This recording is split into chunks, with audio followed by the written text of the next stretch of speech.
جی last میں بات کریں گے مظفر آباد کی. میکسیمم ٹمپریچر 32 اور minimum 19 degree centigrade record کیا گیا ہے.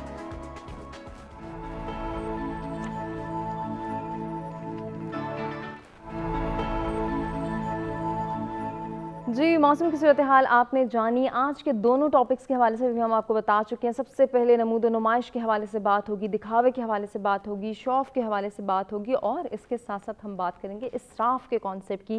دین اسلام کی روشنی میں اسراف کے حوالے سے ہمیں کیا پیغامات ملتے ہیں, اس پر ہم روشنی ڈالیں گے. اور اس پر بات کرنے کے لیے جو مہمان ہمارے ساتھ موجود ہیں ان میں سب سے پہلے اسٹوڈیوز میں ہمیں جوائن کر رہے ہیں علامہ حیدر علوی صاحب. آپ سب ان کو جانتے ہیں, اسلامک اسکالر ہیں, ہمارے مختلف پروگرامس میں آتے رہتے ہیں. السلام علیکم. وعلیکم السلام. بہت شکریہ علامہ صاحب آپ کی تشریف آوری کا. آج کے دوسرے مہمان ان کا تعارف بھی کراتے ہیں. سید امجد نقوی صاحب ہمارے ساتھ موجود ہیں, آپ بھی اسلامک اسکالر ہیں, خوش آمدید کہتے ہیں. السلام علیکم. وعلیکم السلام. بہت شکریہ آپ کی تشریف آوری کا. آج کے جو ہمارے تیسرے مہمان ہیں ناظرین وہ نعت خواں ہیں, ان کو بھی خوش آمدید کہیں گے. عباس علی اشرف ہمارے ساتھ موجود ہیں.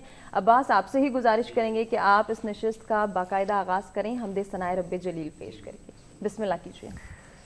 یا اللہ ہو یا اللہ, اللہ یا اللہ ہو یا اللہ, اللہ یا اللہ ہو یا اللہ. مجھ پر اپنی رحمت کر دے, مجھ پر اپنی رحمت کر دے, یا اللہ ہو یا اللہ, اللہ یا اللہ ہو یا اللہ. مجھ پر اپنی رحمت کر دے یا اللہ, یا اللہ. مجھ پر اپنی رحمت کر دے یا اللہ, یا اللہ, یا اللہ ہو یا اللہ.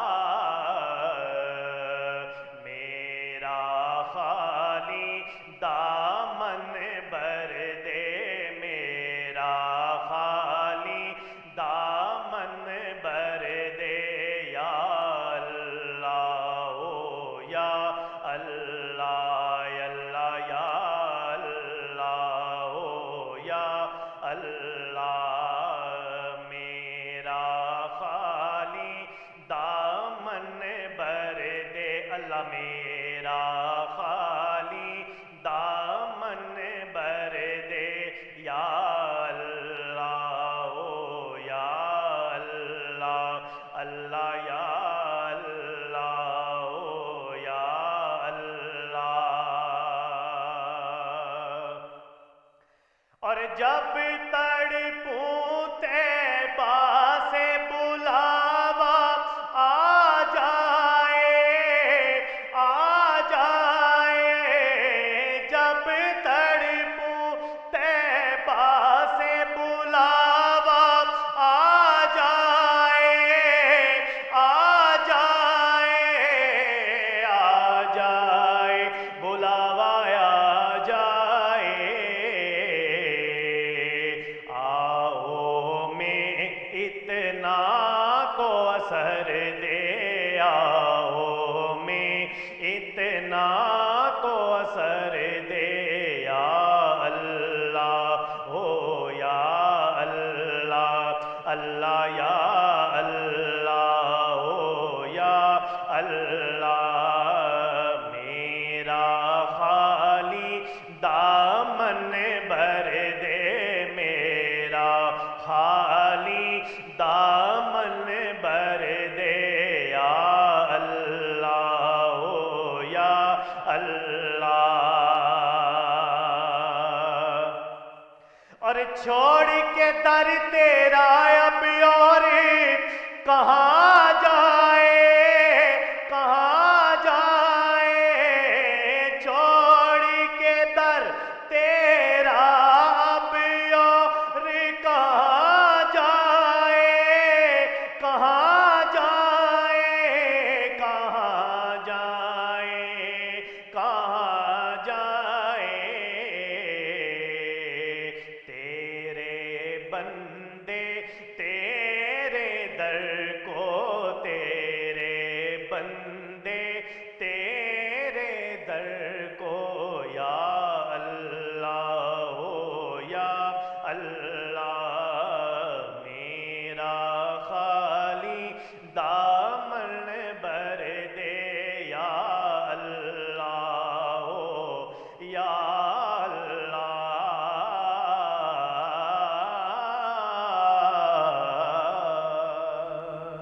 سبحان اللہ، جزاک اللہ، ماشاءاللہ سے خوبصورت کلام پیش کیا عباس علی اشرف نے۔ اور ناظرین اب ہم گفتگو کے سلسلے کا آغاز کریں گے۔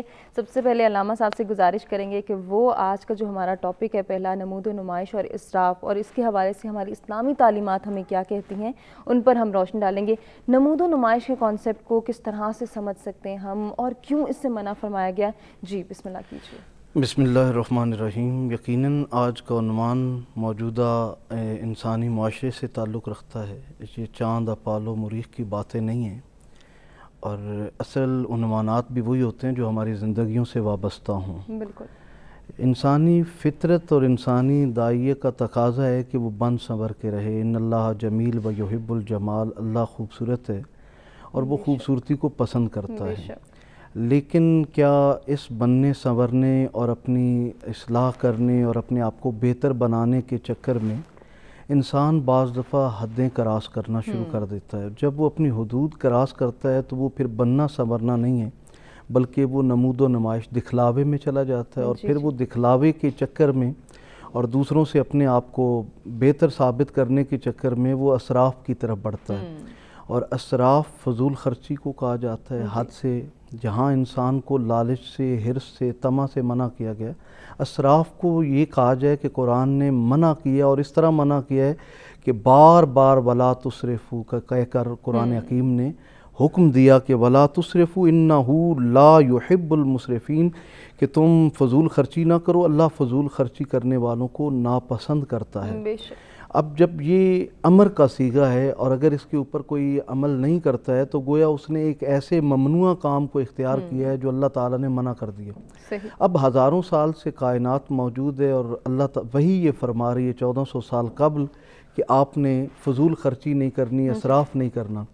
اب ہماری دنیا جب گلوبل ویلیج بنی ہے تو ان کو یہ پتہ چلا کہ جو ہمارے پاس وسائل ہیں، اگر ہم نے اس کو استعمال کرنے میں اگر احتیاط نہ برتی تو آئندہ آنے والی نسلوں تک ہم ان وسائل کو شاید نہ پہنچا سکیں۔ بالکل ایسے ہی۔ اسلام نے 1400 سال پہلے کہا کہ اگر دریا کے کنارے بھی تم وضو کر رہے ہو تب بھی تم اسراف سے بچو، یہ حرام ہے۔ کیوں؟ اسلام دین فطرت ہے، یہ زندگی عطا کرنے والا حیات بخش مذہب ہے۔ یہ جانتا تھا کہ آئندہ آنے والی نسلوں تک شاید ہمارے وسائل کو استعمال کرتے ہوئے بے احتیاطی کے سبب وہ محروم نہ ہو جائیں۔ تو یعنی اسلام ہمیں کہتا ہے کہ آپ کو اللہ تعالیٰ نے جو صلاحیتیں دی ہیں انہیں استعمال ضرور کریں، آپ کو جو وسائل دی ہیں انہیں استعمال کریں، لیکن بعد میں آنے والوں کا بھی اور جو محروم ہیں ان کا بھی ان پر حق ہے۔ یعنی اسلام ایک طرف ہمیں سخاوت کا حکم دیتا ہے کہ انسانوں پہ خرچ کریں، دوسری طرف یہ فرماتا ہے نہیں، اسراف بھی نہیں کرنا۔ میانہ روی کو اللہ تعالیٰ نے پسند کیا ہے اور اسراف کو حرام قرار دیا ہے۔ بے شک بے شک۔ اور اسراف کرتے وقت جو ہے وہ ہم کیا سوچ رہے ہوتے ہیں، اس کے حوالے سے ہم بات کریں گے۔ کیوں ہمارے ذہنوں میں یہ کانسیپٹ ہے کہ ہر چیز ہماری ضرورت کی ہے، ہم تو کچھ ضرورت سے زیادہ خرچ نہیں کر رہے، یہ بھی ہماری جو ہے وہ ضرورت ہے، فلاں چیز بھی ہماری ضرورت ہے، اور ہمارے پاس اتنے ریسورسز ہیں کہ ہم ان کو اویل کر سکتے ہیں، تو کیوں نہ کریں؟ ایسے بہت سارے سوالات ہیں جو کہ انسانی ذہن میں آتے ہیں۔ ان سوالوں کے کیا جوابات ہیں، ان پر ہم ڈیٹیل گفتگو کریں گے۔ امجد صاحب کیا کہنا چاہیں گے؟ علامہ صاحب نے اسراف کے حوالے سے اور نمود و نمائش کے حوالے سے بہت خوبصورت بات کی، آپ اس میں کیا اضافہ کریں گے؟ جی بسم اللہ الرحمن الرحیم۔ سب سے پہلے تو اسراف پہ جب بھی بحث کی جاتی ہے تو سوال یہ پیدا ہوتا ہے کہ کون سی چیز اسراف ہے اور کون سی چیز اسراف نہیں ہے۔ جی بالکل۔ اس کے متعلق خالق اکبر نے سورہ بنی اسرائیل میں ارشاد فرمایا کہ وَلَا تُبَذِّرْ تَبْذِيرًا، کہ خبردار فضول خرچی اسراف مت کرو۔ ان المبذرین کانوا اخوان الشیاطین، کیونکہ فضول خرچی کرنے والے شیطان کے بھائی ہوتے ہیں۔ اور شیطان کون ہے؟ وَكَانَ الشَّيْطَانُ لِرَبِّهِ كَفُورًا، اور شیطان اپنے رب کا نافرمان ہے۔ اس آیت سے پہلے بھی خالق اکبر نے ایک آیت کے مفہوم میں یہ بیان کیا ہے کہ جب بھی خرچ کرو یتیموں، غرباء، مساکین اور اپنے قریبی رشتہ داروں کا خیال ضرور رکھو۔ تو ان دو آیات کے مفہوم میں اللہ ہمیں بتانا یہ چاہتا ہے کہ اے انسان، یہ جو مال تمہارے پاس ہے در حقیقت یہ تمہارا مال نہیں ہے، بلکہ یہ مجھ اللہ کا مال ہے جو امانتاً میں نے تم کو دیا ہے۔ تو جب بھی ہم اسراف کرتے ہیں تو گویا وہ ہم اسراف نہیں کر رہے ہوتے، بلکہ اللہ کی دی ہوئی امانت میں خیانت کر رہے ہوتے ہیں۔ مثال کے طور پر اگر اسراف کسے کہتے ہیں؟ اگر میرا گزارا ایک لباس سے ہو سکتا ہے تو میں اپنی نمود و نمائش اور اپنی شخصیت اور اپنی دولت کو مثال کے طور پہ دنیا کو بتانے کے لیے ایک کی بجائے 5 لے لوں، جائے کہ اللہ یہ کہتا ہے کہ ایک سے اگر تمہارا گزارا ہو رہا ہے اور باقی جو تو لے رہا ہے وہ اپنے رشتہ داروں میں، غریبوں میں، مساکین میں اور یتامہ میں تقسیم کر دے۔ دوسری بات یہ ہے کہ مثال کے طور پہ آپ ایک بلب کی روشنی سے اگر گزارا ہو سکتا ہے تو آپ 2 کیوں جلاتے ہیں؟ یعنی کہ اسراف کا تعلق شعبہ ہے زندگی کا، ہر شعبہ ہے زندگی سے اس کا تعلق ہے، لباس کے حوالے سے ہے، کھانے کے حوالے سے ہے۔ کھانے میں اگر ایک ہی کھانا آپ کو سیر کر سکتا ہے تو انواع و اقسام کے کھانے بنا کے اسے فضول ضائع کرنے کا مقصد نہیں ہے، کیونکہ یہ اللہ کی نعمتیں ہیں، اور جب تک ہم اللہ کی نعمتوں کی قدر کریں گے اللہ ہماری نعمتوں میں اضافہ کرے گا، اور جب ہم اللہ کی نعمتوں کی قدر نہیں کرتے تو اللہ اپنی نعمتوں کو واپس لے لیتا ہے۔ اس لیے قرآن مجید میں خالق اکبر نے ارشاد بھی فرمایا ہے کہ اے انسان میں نے تجھے نعمتیں عطا فرمائی ہیں، اب تیری مرضی ہے، چاہے تو شکر گزار بندہ بن جا، چاہے تو اس کی نافرمانی کر۔ تو اللہ ہمیں نعمتیں دے کے آزمانا چاہتا ہے کہ آیا یہ میرا بندہ جسے میں نے خلق کیا ہے، جس کے لیے میں نے کائنات بنائی ہے اور کائنات میں اتنا حسن پیدا کیا ہے، کیا اس کے پاس جو میں نے رزق دیا ہے امانتاً، جو میں نے مال دیا ہے امانتاً، کیا یہ میری امانت میں خیانت کرتا ہے یا نہیں کرتا؟ تو اسراف در حقیقت اللہ کے دیے ہوئے مال کی امانت میں خیانت کا نام ہے، اور ہمیں اتنا استعمال کرنا چاہیے جتنی اللہ کی طرف سے ہمیں اجازت ہے۔ اس کے حوالے سے قبلہ نے ایک اور طرف بھی اشارہ فرمایا ہے کہ جہاں پہ اللہ پاک نے اسراف سے منع فرمایا ہے وہاں پہ سخاوت کا بھی حکم دیا ہے۔ سخاوت الگ چیز ہوتی ہے، اسراف الگ چیز ہوتی ہے۔ اسراف کا تعلق ہے آپ اپنی ذات پہ اتنا خرچ کریں جتنی آپ کی ضرورت نہ ہو، ضرورت سے بڑھ کے آپ اپنی ذات کی صرف نمود و نمائش کے لیے اس کو خرچ کریں۔ اور سخاوت اس لیے ہوتی ہے کہ آپ اپنی سخاوت سے کسی ضرورت مند کی ضرورت کو پورا کریں۔ اور ایک واقعہ بھی تاریخ میں ملتا ہے کہ چند ایک لوگ اکٹھے ہوئے اور آپس میں وہ بحث کرنے لگے کہ کیا بنی ہاشم زیادہ سخی ہیں یا بنو امیہ زیادہ سخی ہیں؟ تو 2 لوگوں کے درمیان یہ ڈیبیٹ چل رہی تھی، تو انہوں نے کہا ٹھیک ہے جا کے ہم پتہ کر لیتے ہیں کہ سخی کون زیادہ ہے، بنی امیہ والے زیادہ ہیں یا بنو ہاشم والے ہیں۔ ایک گیا بنی امیہ کے پاس، دوسرا گیا بنی ہاشم کے پاس۔ جو بنی امیہ کے پاس گیا اس نے کہا میں ضرورت مند ہوں، مجھے عنایت فرمایا، مجھے کچھ دے دیجئے۔ اس نے 10,000، ایک نے 10,000 دیے، دوسرے کے پاس گیا اس نے بھی 10,000 دیے، تیسرے کے پاس گیا اس نے بھی 10,000 دیے، اور جو دوسرا بندہ تھا جو بنی ہاشم کے پاس گیا وہ سب سے پہلے جناب عباس بن عبد المطلب کے پاس گیا اور اپنی ضرورت کا اظہار کیا، تو جناب عباس بن عبد المطلب نے اسے 1,00,000 درہم دے دیے۔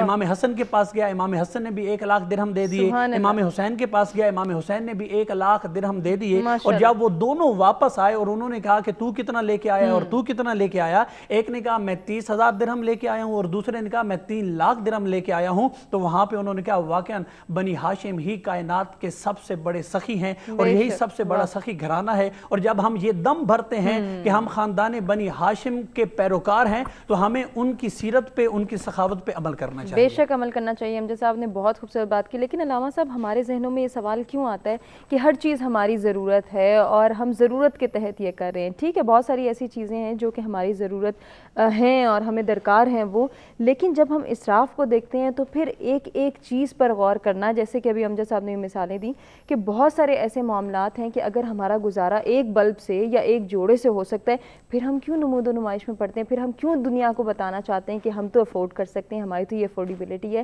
ہم تو یہ اویل کریں گے، یہ ہماری ضرورت ہے؟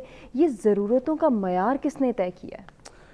دیکھیے انسان جو ہے وہ فطرتاً لالچی ہے، اور اس کی یہ خواہش ہوتی ہے کہ حضور فرماتے ہیں کہ اگر اسے ایک عود پہاڑ سونے کا دے دیا جائے تو یہ دوسرے کے چکر میں لگ جائے گا کہ مجھے اور مل جائے۔ لیکن پیغمبر اسلام صلی اللہ علیہ وآلہ وسلم کی زندگی بطور مومن، بطور انسان ہمارے لیے کامل و اکمل ہے۔ بے شک۔ اب مولا کائنات کا ایک فرمان ہے کہ اگر آپ کے پاس 2 سواریاں ہیں تو ایک اسے واپس کر دو جس کے پاس نہیں ہے، مطلب وہ ضرورت مند ہے، آپ کے پاس اضافی ہے، اس پہ آپ کا حق ہی نہیں ہے، حق اس کا ہے جس کے پاس نہیں ہے، جی اسی لیے واپس کر دو واپس کا لفظ استعمال کیا۔ اس سے ہمیں ایک تو یہ ائمہ طاہرین سے اور مولا کائنات سے یہ پتہ چلتا ہے کہ اپنے پاس ذخیرہ اندوزی نہیں کرنی ہے۔ اچھا استعمال کرتے وقت بھی یہ نہیں ہے کہ 2 مہمان آئے ہوں اور 10 لوگوں کا کھانا بنا کر بندہ کہے میں نے بڑا کو تیر مارا ہے، اب 2 بندوں نے تو کھانا کھا لیا، جو 8 کا بچ گیا وہ کوڑا کرکٹ میں پھینک دیا، تو اس سے اللہ تعالیٰ آپ سے خوش نہیں بلکہ ناراض ہوگا کہ آپ کو دو کا ہی کھانا پکانا چاہیے۔ اب جہاں نمود و نمائش کی رسول اللہ صلی اللہ علیہ وسلم نے کس طرح مذمت کی کہ صحابہ کرام میں اہل بیت اطہار میں جب حضور بیٹھتے تھے تو کسی الگ جگہ کا انتخاب نہیں کرتے تھے، ان کے درمیان بیٹھتے، یہاں تک کہ آنے والوں کو پوچھنا پڑتا کہ بھی تو آپ میں پیغمبر اسلام کون ہے۔ سلمان فارسی رضی اللہ عنہ اکثر جھڑک کر کہتے، دیکھتے نہیں ہو ہم میں سب سے حسین و جمیل چہرے والا کون ہے، وہ کون سا چہرہ ہے جو جمال خداوندی لیے ہوئے ہے، وہ ایک الگ ہے۔ لیکن نبی کریم صاحب الاولاق نے کبھی ٹانگیں پھیلا کر نہیں بیٹھے اپنی کسی بھی مجلس کے اندر چلتے وقت، جیسے کہ اب دیکھا جاتا ہے کہ اب تو بندہ کہتا ہے جناب جب تک مجھے پراپر، ہمارے ہاں تو بعض اب موجودہ جو جاہل صوفی ہیں وہ تو اس طرح بیٹھتے ہیں جیسے کوئی باقاعدہ ایک شاہانہ جلال کے ساتھ کو بادشاہ وقت بیٹھ رہا ہو۔ 12ویں صدی تک اولیاء اللہ جو ہیں وہ فرش محمدی پر بیٹھتے تھے، کرسی پر نہیں بیٹھتے تھے۔ مولا علی شیر خدا کی یہ سنت ہے، کسی نے مولا کائنات سے پوچھا کہ علی آپ کبھی کرسی پر اور تخت پر نہیں بیٹھے ہیں، وجہ کیا ہے؟ آپ نے ایک سادہ سا جملہ فرمایا جو زمین پر بیٹھتا ہے وہ گرتا نہیں ہے۔ واہ سبحان اللہ۔ یعنی انسان اگر ان ہستیوں کے فرامین پر عمل کرنا شروع کر لے اور انہیں اپنا لے تو انسان اپنی نظروں میں بھی نہیں گرتا، دوسروں کی نظروں میں بھی نہیں گرتا۔ اور جب انسان نمود و نمائش کے اندر لگتا ہے، اب یہاں یہ ہے کہ لوگ یہ سمجھتے ہیں کہ جب نمود و نمائش سے یہ مراد ہے کہ آپ اسے ترک کر دیں، مطلب آپ کسی ایسے ویرانے میں بیٹھ جائیں، دیوار سے لگ جائیں، نہیں۔ اللہ نے جو آپ کو وسائل دیے ہیں ان کے اندر آپ استعمال کریں، لیکن ان کو استعمال کرتے وقت ان کا ضیاع نہ کیا جائے، اور لوگوں کے اوپر خرچ کریں، لیکن جب اپنی ذات کی باری آئے تو اتنا ہی جتنا آپ کی ضرورت ہے۔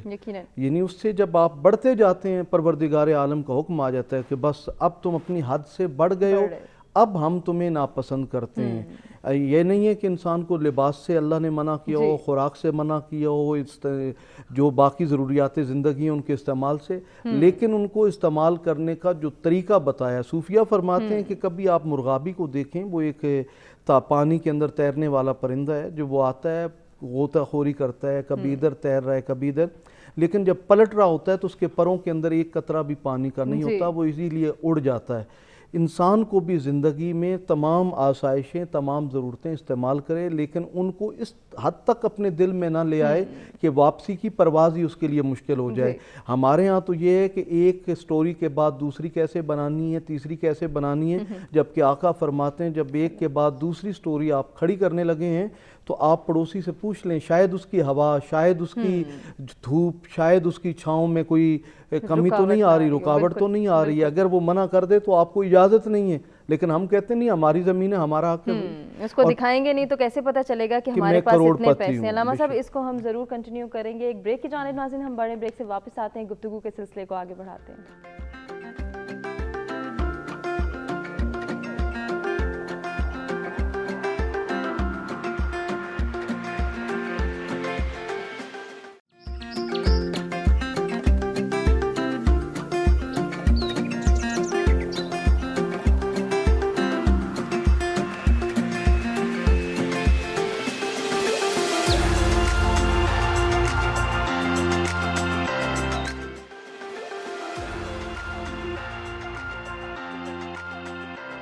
ویلکم بیک جی، سچ سویرا میں ایک مرتبہ پھر سے آپ کو کہیں گے خوش آمدید۔ نمود و نمائش اور اسراف کے حوالے سے دین اسلام کی روشنی میں ہماری اسلامی تعلیمات ہمیں کیا پیغامات دیتی ہیں، اس پر ہم روشنی ڈال رہے ہیں، اور اسی سلسلے میں بریک پہ جانے سے قبل بھی گفتگو ہو رہی تھی۔ میں علامہ صاحب سے گزارش کروں گی کہ وہ اپنی بات کو مکمل کریں۔ اب میں یہ عرض کر رہا تھا کہ ہم لوگ دکھلاوا کرتے ہیں، اور سامنے بلکہ ایسا ہوا ہے کہ ابھی قربانی کا موسم قریب ہی ہے، لوگوں نے کیا کرنا ہے کہ یار فلاں نے یہ بیل لے کر آیا ہے، بکرا لے کر آیا ہے، میں اس سے زیادہ اچھا لے کر آؤں۔ اللہ تعالیٰ فرماتا ہے تمہارے یہ خون گوشت ہڈیاں ہم تک نہیں پہنچتی، تقویٰ، طہارت۔ بلکہ علامہ صاحب اچھے کے ساتھ مہنگا بھی لگا دے تو میرا خیال ہے واضح ہو جائے گا کون سا۔ ہاں، وہ 1 لاکھ کا لائیں تو میں 1.5 لاکھ کا لاؤں گا، 2.5 لاکھ کا، اور پھر ویسے ہی ہوتا ہے کہ پھر وہ میڈیا پہ چل رہا ہوتا ہے کہ اس نے 7 لاکھ کا خریدا ہے۔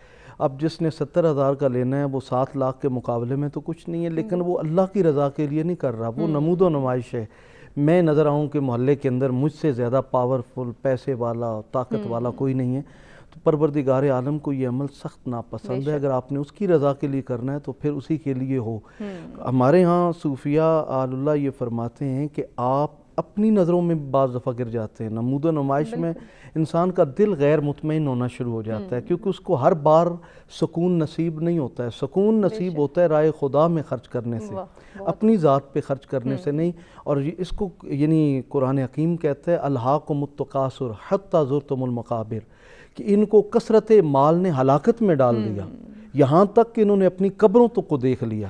یعنی مال کی کثرت انسان کو ہلاکت میں ڈالتی ہے, اور قبروں تک لے جاتے تک اس کو پلٹنے کا موقع ہی نہیں ملتا ہے کہ میرا رب بھی ہے, میرا رسول بھی ہے, میرا دین بھی ہے. اور ایسی تعداد لوگوں کی کثرت ہے کہ جن کے پاس مال آیا تو رب چلا گیا, مال آیا تو اسلام چلا گیا, جب دولت آئی دکھلاوا آیا, نمود و نمائش آئی, لیکن اس سے اخلاقیات گم ہو گئیں. تو میں کہتا ہوں کہ ایسا مال, ایسے مال کی کثرت جو انسان سے اس کی اخلاقی قدریں لے لے, اس سے مذہب لے لے, اس سے خدا رسول کی پہچان لے لے, اس کو بھی آپ کہہ لیں نمود و نمائش میں تو وہ پڑ گیا, لیکن اس کے ہاتھ سے اپنا ایمان اور اسلام چلا گیا. جیسے کہ ابھی علامہ صاحب نے فرمایا کہ جس کے پاس جو ہے وہ مال کی کثرت ہے وہ ہلاکت میں پڑ گیا. تو پھر آج کے معاشرے میں ہم جب یہ دیکھتے ہیں کہ ہر کوئی پیسے کی دوڑ کے پیچھے ہے, ہر کوئی چاہتا ہے کہ میرے پاس زیادہ پیسے ہوں, میں مال و دولت جمع کر لوں تاکہ میرے بچے جو ہیں وہ اچھی زندگی گزار سکیں, میں جو ہوں وہ اچھی زندگی گزار سکوں. اور اس کے ساتھ ساتھ وہ یہ بارہا اس چیز کا اظہار بھی کرتا ہے کہ میں تو اپنے بچوں پر خرچ کر رہا ہوں, میں تو اپنے بچوں کے لیے کر رہا ہوں. بچوں کی ضروریات کو محدود کرنا یا پھر ان کے اندر بھی اسراف کے حوالے سے تعلیمات دینا کہ یہ ہمارے پیغامات ہیں, یہ ہم نے احکامات فالو کرنے ہیں اور یہ ہمارے تمام تر پیٹرنز ہیں جن کے تحت ہم نے زندگی گزارنی ہے. ہم نے تو اپنی ضروریات کو خود سے بڑھا دیا اور اپنی لامحدود خواہشات کے چکر میں ہم تو ایک کے بعد ایک, پھر ہمیں اچھا نہیں لگتا, نیا ماڈل آ گیا, فلاں چیز لینی ہے, اس کے بعد ایک بچے کے پاس ایک گیجٹ ہے تو چلو دوسرے کو بھی دلا دیتے ہیں, ورنہ یہ کیا سوچے گا کہ میں اس سے زیادہ محبت کرتا ہوں. ایسے بہت ساری چیزیں ہیں یا ایسے بہت سارے ہیلے بہانے ہیں جن کا سہارا لیتے ہوئے ہم اسراف کر رہے ہیں اور نمود و نمائش میں پڑے ہوئے ہیں. یہ سب سے یعنی کہ بیسک یہ ہے کہ یہ اپنے آپ کو دھوکہ دینے والی بات ہوتی ہے. اسلام نے بالکل یہ کہا ہے کہ آپ کی اولاد کا آپ پہ حق ہے, لیکن کیا اسلام یہ کہتا ہے کہ ہر جائز و ناجائز طریقے سے اپنی اولاد کے حق کو پورا کیا جائے؟ نہیں, اسلام یہ کہتا ہے کہ اپنی اولاد کو جہاں تک ہو سکے حلال کھلاؤ, حلال پہناؤ اور حلال طریقے سے ان کی نشو و نما کا جو ہے وہ اہتمام کیا جائے. امیر المومنین علیہ السلام سے متعلق ایک روایت ہے کہ امیر المومنین اپنی زندگی کیسے بسر کیا کرتے تھے اور امیر المومنین اپنی اولاد کے ساتھ کیسا برتاؤ فرمایا کرتے تھے. روایت کا جملہ ہے کہ حکمت من نواہی ہے, کہ حکمت اور علم علی کے جسم سے اس کے چشمے پھوٹا کرتے تھے. یشتوحشو من الدنیا و زہراتہا, علی کو اس دنیا اور اس دنیا کی نمود و نمائش سے نفرت تھی. پھر آگے کیا فرمایا کرتے تھے؟ یستانسو باللیل و وحشتہی, علی کو رات اور رات کی تاریکی سے پیار تھا. کیوں؟ کیونکہ علی قیام اللیل کیا کرتے تھے, رات کو جا کے اپنے رب کو اپنے آپ سے راضی فرمایا کرتے تھے. اور آگے فرماتے ہیں کہ یعجبہ من اللباس ما خاشنا, علی کو کھردرا لباس پسند تھا. اور جب پوچھا گیا یا علی آپ کھردرا لباس کیوں پہنتے ہیں, فرمایا یہ کھردرا لباس مجھے کبھی بھی اپنے اللہ سے غافل نہیں ہونے دیتا. اور پھر آگے فرمایا کرتے تھے وَمِنَ الطَّعَامِ مَا يَشْبَى, علی روکھی سوکھی روٹی جو ہے اس کو کھانا پسند فرمایا کرتے تھے. یہ تقوی علی نے بتا دیا. کیوں؟ کیونکہ جب آپ اسراف کرتے ہیں تو آپ تقوی سے دور ہو جاتے ہیں, اور جب آپ اسراف نہیں کرتے تو آپ کے اندر تقوی کی صفت پیدا ہو جاتی ہے. اور جب آپ کے اندر تقوی پیدا ہو جائے پھر آپ ہر وہ کام کرتے ہیں جس سے آپ کا رب راضی ہو, اور ہر وہ کام آپ نہیں کرتے جس سے آپ کا رب ناراض ہو جائے. اور علی کے اندر یہ تقوی تھا کہ کھردرا لباس پہنا کرتے تھے, دنیا کی نمود و نمائش سے نفرت فرمایا کرتے تھے, اور روکھی سوکھی کھا کے گزارا فرمایا کرتے تھے. اور اتنا کچھ کرنے کے باوجود روایت کی جملے ہے کہ لا نرفع اعیننا الیہ لعظمتہ, اتنی سادگی کے باوجود کہ حضرت امیر کی عزت اتنی بلند تھی کہ کوئی بھی سر اٹھا کے ان کے چہرہ اقدس کی طرف دیکھ نہیں سکتا تھا. ہم تو ہماری یہ نفسیات بن گئی ہے کہ ہم خوبصورت گھڑی پہن کے لوگوں کو دکھاتے ہیں تاکہ لوگ خوبصورت گھڑی دیکھ کے میری عزت کریں. خوبصورت لباس پہنتے ہیں اور اس لیے پہنتے ہیں کہ لوگ یہ لباس یعنی کہ میرا دیکھ کے میری عزت کریں. خوبصورت گاڑی لیتے ہیں اس لیے کہ لوگ میری گاڑی دیکھ کے میری عزت کریں. حقیقت میں عزت نہ پیسے میں ہے, نہ لباس میں ہے, نہ جوتوں میں ہے, نہ بہترین گاڑیوں میں ہے. عزت ہے تو تقوی میں, کیونکہ اللہ فرماتا ہے قرآن مجید میں کہ اللہ کے نزدیک یعنی کہ پرہیزگار اور اور اعلیٰ انسان وہ ہے کہ جو متقی ہے. جو متقی نہیں ہے وہ دنیا میں جتنا بہترین لباس پہنے, نہیں, ہم یہی کہتے ہیں نا کہ ہم نے تقوی اختیار نہیں کرنا, لیکن دنیا کی ظاہری چیزیں اپنے پاس رکھ لینی ہیں اور پھر لوگوں کو دکھا کے ان چیزوں کے ذریعے اپنی عزت کروانی ہے. حقیقت میں عزت ایسے نہیں ہوتی. میں فلاں برانڈ کے کپڑے پہنتا ہوں, فلاں ہوٹل میں بیٹھ کے کھانا کھاتا ہوں. باقاعدہ میں تو اس حد تک آپ کو بات بتاؤں کہ لوگ باقاعدہ مثال کے طور پر بہترین برانڈڈ کپڑے پہن کے بیٹھے ہوں یا برانڈڈ گھڑیاں پہن کے یا گاڑی پہن, اور لوگ ان کی تعریف نہ کریں تو کچھ دیر کے بعد وہ خود بولنا شروع ہو جاتا ہے کہ میں نے فلاں برانڈ سے لیا, میں نے میری اتنی ہے, یہ وہ فلاں. یعنی کہ یہی تو نمود و نمائش ہے. اسی لیے مثال کے طور پر ممکن ہے آپ جب نمود و نمائش کر رہے ہو, آپ کی محفل کے اندر کوئی ایسا بندہ بیٹھا ہو کہ جو یہ چیزیں لینے کی سکت نہیں رکھتا, اس کے دل پہ کیا گزرے گی. آپ نے اپنے, جیسے قبلہ نے کہا کہ جب آپ دوسری سٹوری تیار کر رہے ہوں تو اپنے پڑوسیوں سے بھی آپ پوچھ لیا کریں کیا اس دوسری سٹوری کی وجہ سے آپ کو کوئی دقت ہے یا نہیں. ہم کیونکہ اسلام نے جو ہے وہ پڑوسیوں کے حقوق رکھے ہیں, یہ تو دور کی بات ہے, پوچھنا دور کی بات ہے, ہم تو وہ کام کرتے ہیں جس کی وجہ سے زبردستی پڑوسی جو ہے وہ مشکل میں مبتلا ہو جائے. اور اسی روایت کے آگے جملے ہیں کہ جب امیر المومنین کی چہرے کی طرف لوگ نہیں دیکھا کرتے تھے تو علی جاتے تھے مسجد میں, محراب مسجد میں بیٹھتے تھے اور ایسے رویا کرتے تھے اور ان کی آنکھوں سے ایسے آنسو برسا کرتے تھے جیسے برسات میں بادل برستے ہیں, اور اپنی داڑھی کو پکڑ پکڑ کے فرمایا کرتے تھے یا اللہ یہ دنیا انتہائی حقیر ہے, میں کبھی بھی اس حقیر چیز کے عوض تیری ربوبیت کا میں سودا نہیں کروں گا. مجھے چاہیے تو تیری رضا چاہیے, مجھے دنیا کی نمود و نمائش, دنیا کی آسائش, دنیا کا آرام, دنیا کا سکون نہیں چاہیے. مجھے وہ سکون چاہیے کہ جو تیری طرف سے ہو.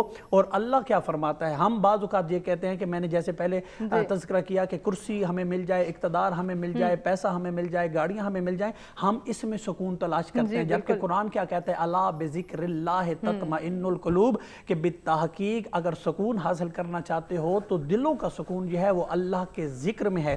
اسی لیے سب کچھ ہونے کے باوجود ہم پریشان کیوں ہوتے ہیں, کیونکہ ہمارے پاس سب کچھ ہوتا ہے مگر اللہ نہیں ہوتا. اور جس کے پاس سب کچھ ہو اور اللہ نہ ہو گویا اس کے پاس کچھ بھی نہیں ہے, اور جس کے پاس کچھ بھی نہیں ہے مگر اللہ ہے اس کے پاس سب کچھ ہے. ایک علامہ یار شاہ صاحب تھے, انتہائی متقی, انتہائی درویش, صرف عالم دین ہے, وہ گزرے ہیں. وہ ایک جملہ فرمایا کرتے تھے کہ اے بندہ خدا, صبح کو کھانے کے لیے ہے, شام کو کھانے کے لیے نہیں ہے, گاڑی ہے, گاڑی نہیں ہے, نوکر نہیں ہے, لیکن دل میں اللہ کا خوف ہے. اللہ سے اور کیا چاہتا ہے؟ اور اگر تیرے پاس گاڑی بھی ہے, دولت بھی ہے, سہولتیں بھی ہیں, آسائش بھی ہیں, نوکر چاکر اور دنیا کی تمام فیسیلیٹیز موجود ہیں, لیکن تجھے اللہ سے محبت نہیں ہے تو تیرا دنیا میں آنے کا فائدہ ہی کوئی نہیں ہے. تو دنیا میں اگر آنا ہے تو اپنے رب کو اپنے آپ سے راضی کرنا ہے, اور اپنے رب کو اپنے آپ سے راضی کرنے کا طریقہ ہی یہی ہے کہ اسراف سے دور بندہ ہو اور تقوی کے قریب ہو. اور جتنا بندہ تقوی کے قریب ہوگا اتنی اللہ کی محبت, اللہ کا خوف انسان کے دل میں آئے گا. اور جب انسان کے دل میں اللہ کا خوف پیدا ہو جائے پھر بندہ حلال کرنے اور حرام سے بچنے کی کوشش کرتا ہے, اور نمود و نمائش سے بھی بچنے کی کوشش کرتا ہے,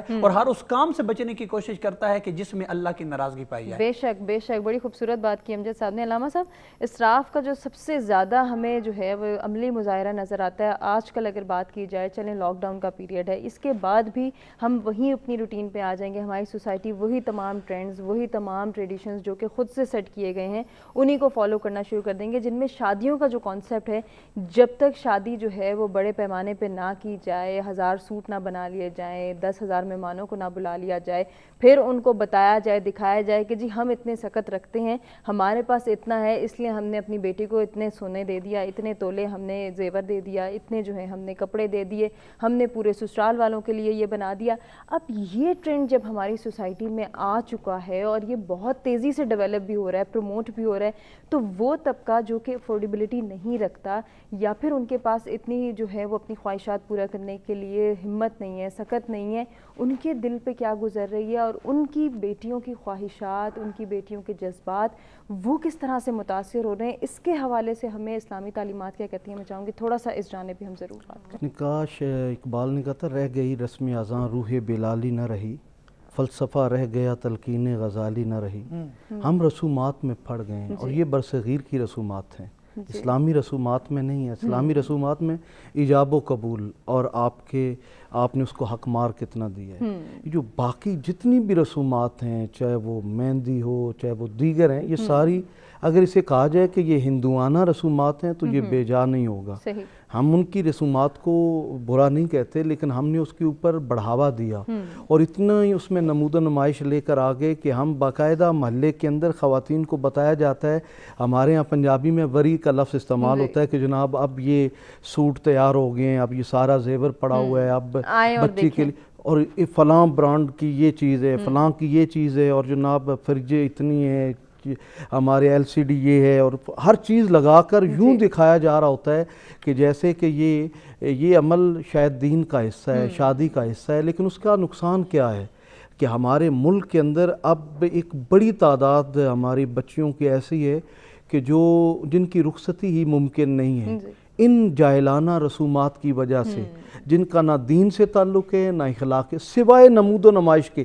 ہمیں یہ نمود و نمائش وہاں لا کر اس نے کھڑا کر دیا ہے جہاں ہماری اگلی نسلوں میں جو بیٹیاں ہیں وہ گھروں میں بیٹھی رہیں گی اور ان کی رخصتی نہیں ہوگی, اور جہاں جہیز مانگنے والے بھی انہی رسومات کا شکار ہو کر اتنا جہیز مانگ رہے ہوتے ہیں, یوں لگتا ہے جیسے وہ شادی نہیں بزنس کر رہے ہیں.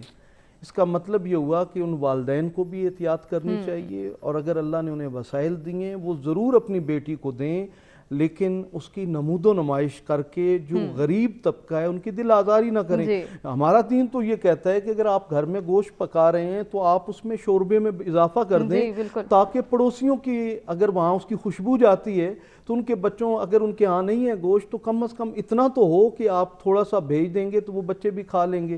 اسلام تو ان کی دل آزاری سے منع کرتا ہے, اور آپ ایسی رسومات کا شکار ہو جائیں کہ جس سے معاشرے کے اندر غریب کے لیے اپنی بیٹی بیانا مشکل ہو جائے. اور پھر جو ہمارے ہاں یہ چل پڑا ہے کہ میں نے لباس فلاں برانڈ کا اور فلاں بوتیک سے لے کر آنا ہے, اس سے نقصان کیا ہو رہا ہے؟ ہماری جو مقامی پروڈکٹ ہے اور ہماری جو مقامی ہمارے جو کارخانے ہیں وہ بالکل تباہ ہو رہے ہیں. اور ہمارا جتنا بڑا طبقہ ہے, ہمارے پچھلی گورنمنٹ کے اندر ایک ہمارے وزیر تھے, وہ کہنے لگے میری 2 شادیاں ہیں اور میری بیویوں کے تقاضے بہت زیادہ ہوتے ہیں اور انہوں نے برانڈڈ چیزیں استعمال کرنی ہوتی ہیں. تم پھر دیکھیں تھوڑی بہت تو کرپشن کرنی پڑتی ہے. اب وہ ایک سید ہیں جو یہ بات کر رہے تھے, اس لیے میں ان کا نام نہیں لے رہا. اب غور کیجئے کہ وہ یہ کہہ رہے ہیں کہ خواہشات جب بڑھتی ہیں اور جب آپ یہ کہتے ہیں کہ ہر چیز ہی باہر سے لائی جائے اور وہ ایسے ہماری پسند کی ہو, ہمارے معیار کے مطابق ہو, اس کا نقصان کیا ہوتا ہے کہ آپ اگر خاتون ہیں, اگر وہ بزنس میں, اگر وہ کہیں آفس میں جاب کر رہی ہے تو وہ کرپشن کرے گی, بالکل. اور اگر مرد ہے اور اگر وہ اپنی بیویوں کے لیے یا اپنی خواہشات کے تابع ہے تو وہ کرپشن کرے گا. ملک آگے بڑھنے کی بجائے بہت پیچھے چلتا جاتا ہے. آج ہمارے ملک کے اوپر ملٹی نیشنل کمپنیز کا قبضہ ہے, اور اس قبضے کی وجہ یہ ہے کہ ہم باہر سے آیا ہوا جوس تو پی لیں گے لیکن اپنی زمین سے جو اگا ہوا گنا ہے وہ بیچارہ سڑتا رہے گا, ہم اس کا جوس نہیں, حالانکہ وہ فریش ہے, اس کا پتہ ہے کہ یہ خالص ہے.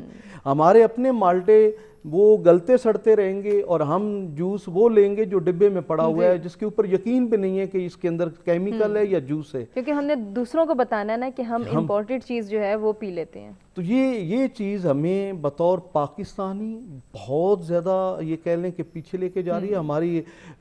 ہماری معیشت تباہ ہو رہی ہے.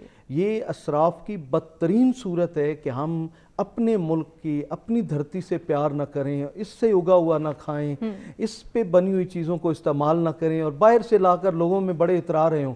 اللہ بھی ناراض, رسول بھی ناراض, اور آپ کی دھرتی جس کو ہم ماں دھرتی کہتے ہیں وہ بھی آپ سے ناراض ہے.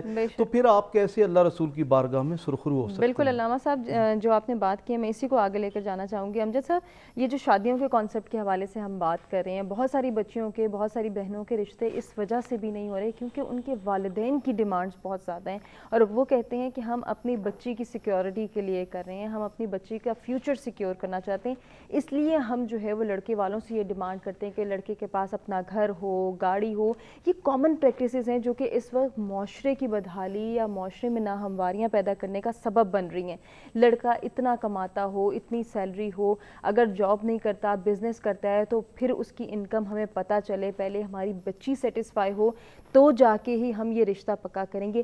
ہم نے یہ جو معیارات خود سے سیٹ کرنا شروع کر دیے, یہ ہمیں کس طرف لے کے جا رہے ہیں. اور اس میں ایک اور چیز میں ضرور ایڈ کرنا چاہوں گی کہ حق مہر کی رقم پہ اکثر جو ہے وہ جھگڑے بھی دیکھے گئے ہیں، بلکہ ایسا بھی ہوا ہے کہ نکاح ٹوٹ گئے ہیں، صرف یہ کہ ڈیمانڈ حق مہر اتنا کیا جا رہا ہے، لڑکے کے پاس اتنی ہمت نہیں ہے، اتنے پیسے نہیں ہیں، اتنا زیور نہیں ہے، اور وہاں جھگڑا ہوتا ہے اور وہاں شادی ٹوٹ جاتی ہے۔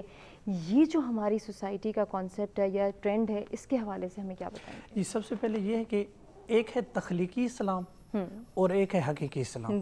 جو سوال آپ نے کیا ہے یہ تخلیقی اسلام کی تصویر پیش کر رہا ہے، جبکہ جو حقیقی اسلام ہے، حقیقی اسلام میں ان چیزوں کی کوئی گنجائش نہیں ہے۔ تخلیقی اسلام جو ہم نے اسلام بنایا ہوا سادگی، اسی لیے تو کہا جاتا ہے کہ آپ سادگی اللہ کا راستہ ہے، سادگی آسانی کا راستہ ہے، اور جب آپ مثال کے طور پر اس سادگی سے ہٹیں گے اور اسراف کی طرف آئیں گے اور نمود و نمائش کی طرف آئیں گے تو گویا آپ نے اپنی جان کو اور اپنے نفس کو ہلاکت میں ڈال دیا ہے۔ جیسے ابھی آپ نے اشارہ کیا ہے کہ لوگ اس قسم کی ڈیمانڈز کرتے ہیں، مثال کے طور پر اسلام کے اندر جو ہے نہ کوئی جہیز کا کنسپٹ ہے، نہ کوئی مایوں کا، نہ کوئی گانا بندھائی کا، نہ کوئی منگنی کا، اور جتنے بھی شادی سے پہلے لوازمات ہوتے ہیں، بلکہ شادی کا بھی کنسپٹ نہیں ہے۔ اسلام کے اندر تو نکاح ہے، جیسے قبلہ نکاح ایجاب و قبول ہے، اسلام کے اندر جو کنسپٹ ہے وہ صرف نکاح کا ہے، اور جب نکاح پڑھ دیا جاتا ہے، ہمارے یہاں نکاح کی تقریب الگ ہوتی ہے، ولیمے کی تقریب الگ ہوتی ہے، رخصتی کی تقریب الگ ہوتی ہے، مہندی، اور پتہ نہیں کتنی تقریبیں ہوتی ہیں۔ تو اس کا مطلب کیا ہوا کہ یہ ہمارا اسلام ہے، اور جو حقیقی اسلام ہے، جو رسول خدا کا، رسول اسلام کا اسلام ہے، وہ یہی ہے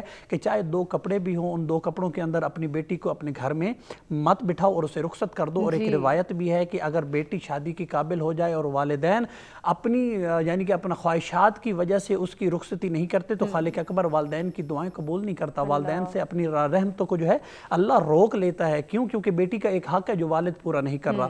یہ دونوں طرف سے ہوتا ہے، مرد اور عورت دونوں کی طرف سے، یعنی کہ اسلام کے اندر یہ ہے نہ جہیز کا مطالبہ کیا جائے، سادگی اور بس سادگی کے ساتھ رخصتی کر دی جائے، اور باقی یہ جو ہم لکھا جاتا ہے اس کے اندر، یعنی کہ پیپر کے اندر لکھا جاتا ہے گھر، پلاٹ، اتنے پیسے، اتنا سونا، اتنا حق مار، ٹھیک ہے جی، یہ مثال کے طور پر فقط ہم مطمئن کرنے کے لیے اپنے آپ کو مطمئن، وگرنہ اس کا ہوتا کچھ بھی نہیں ہے، یا دوسروں کو بتانے کے لیے کہ ہماری بیٹی فلاں جگہ ہوئی ہے اور اس کے پاس اتنا پیسہ ہے، وگرنہ نکاح کا تعلق ان چیزوں سے نہیں ہے۔ نکاح کا تعلق تو اعتماد کے ساتھ ہے، آپ نے اعتماد کے ساتھ اپنی بیٹی دی اور لینے والے نے اعتماد کے ساتھ آپ کی بیٹی لی، اور آپ جتنے پیسے لکھوا لیں پیپر کے اوپر، پیپر کی حقیقت نہیں ہے، اور اگر حقیقی زندگی میں آپ کا اعتماد ہی نہ رہا تو پھر نہ شادی چل سکتی ہے، نہ نکاح چل سکتا ہے، نہ 2 خاندان اکٹھے ہو سکتے ہیں۔ تو میرا مشورہ یہ ہے کہ جب بھی شادی کی جائے تو پیسوں کو ضمانت کے طور پہ نہ لکھوایا جائے، چیزوں کو ضمانت کے طور پہ نہ لکھوایا جائے،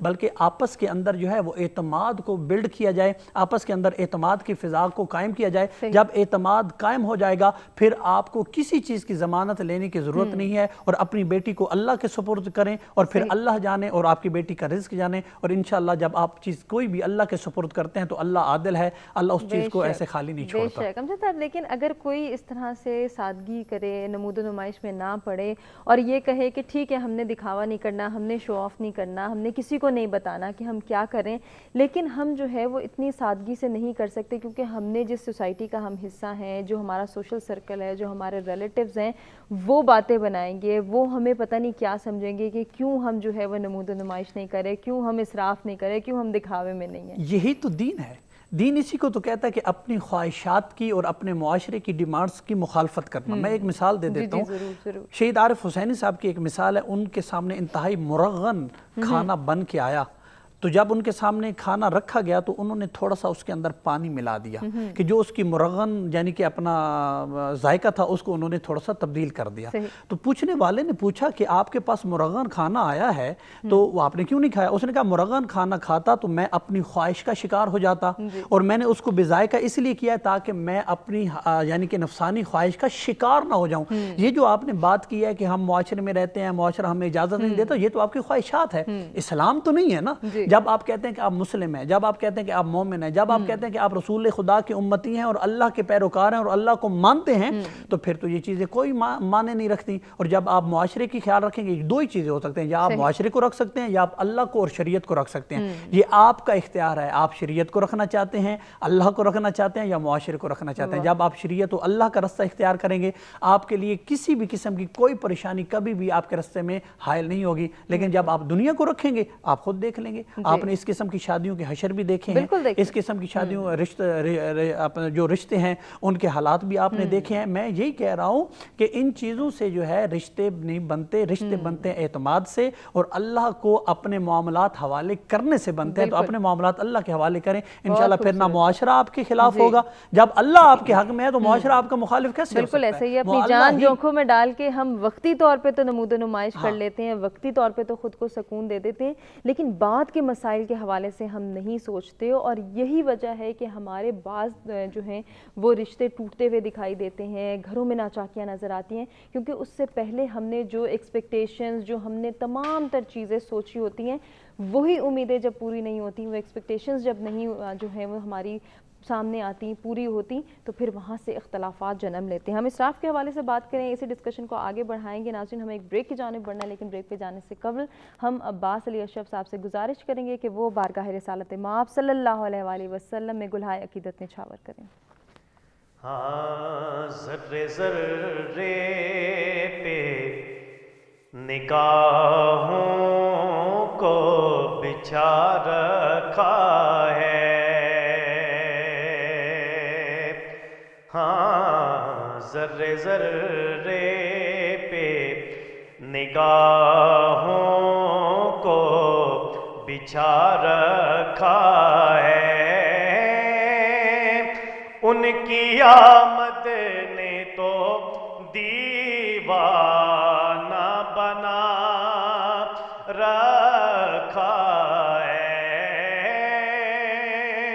ان کی آمد نے تو دیوانہ بنا رکھا ہے. ذرے ذرے پہ نگاہوں کو بچھا رکھا ہے,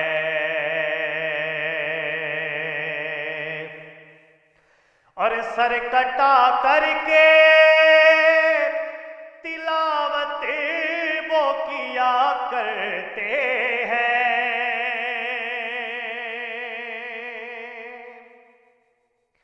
سر کٹا کر کے تلاوت وہ کیا کرتے ہیں. ارے جن کو قرآن محمد نے پڑھا رکھا ہے, جن کو قرآن محمد نے پڑھا رکھا ہے, جن کو قرآن محمد نے پڑھا رکھا ہے. اور ان کا میلاد منایا ہے میرے اللہ نے,